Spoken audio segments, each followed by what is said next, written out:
আমি মোসাম্মদ দিলরুবা আবারও একটা নতুন ভিডিও নিয়ে আপনাদের মাঝে চলে আসলাম। সাপিনা পার্কের এই সেই ভাইরাল জায়গাটা, যেটা অনলাইনে প্রচুর পরিমাণ ভাইরাল হয়েছিল। বিশ্বের মানুষ কিন্তু এই জায়গাটা দেখছে।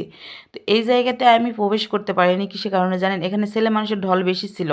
ছেলে মানুষের ভিতর আমি কিন্তু একটা টিকিট কাটা না পারার কারণে আমি কিন্তু এখানে প্রবেশ করতে পারিনি। এখানে একটা ছবি তুলেও আপনি যদি পোস্ট করেন তাহলেও কিন্তু ফর ইউতে যাবে। আপনারা সম্পূর্ণ ভিডিওটি দেখেন তাহলে বুঝতে পারবেন কতটা সুন্দর এই জায়গাটা। এই জায়গাটার ভিউ এত পরিমাণে যে আপনাদেরকে বলে বুঝাইতে পারবো না। তো চলেন আরও কিছু জায়গা আপনাদেরকে দেখাই ঘুরিয়ে ঘুরিয়ে। বাইরে থেকে যেহেতু ভিডিওটি আমি করতেছি, এই জন্য আমি দুঃখিত।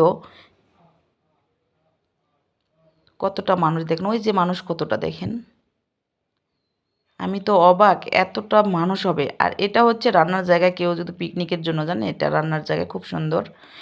এটা হচ্ছে আপনি বাইরে থেকে যখন গেটের ভিতরে প্রবেশ করবেন তারপরের জায়গাটা ফুলে ফুলময়, এত সুন্দর একটা দৃশ্য।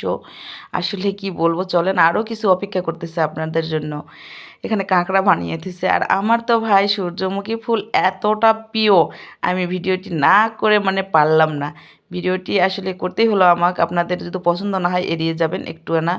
তো যাই হোক, এই যে ফুলগুলো দেখেন, এই ফুলগুলো দেখেন। আমার কিন্তু এখান থেকে একটা ছবি পোস্ট করছি। ছবিটা কিন্তু ফর ইউতে চলতেছে। তো যাই হোক, আমার কাছে অনেক ভালো লাগছে। আপনাদের কাছে কেমন লাগছে? ভালো যদি লাগে থাকে তাহলে একটা কমেন্ট করবেন, আর ভিডিওটি প্রচুর পরিমাণে শেয়ার করে দিবেন। আমি কিন্তু সব ভিডিও শেয়ার করতে বলি না ভাই। যদি ভালো লাগে থাকে তাহলে অবশ্যই অবশ্যই একটা শেয়ার দিবেন।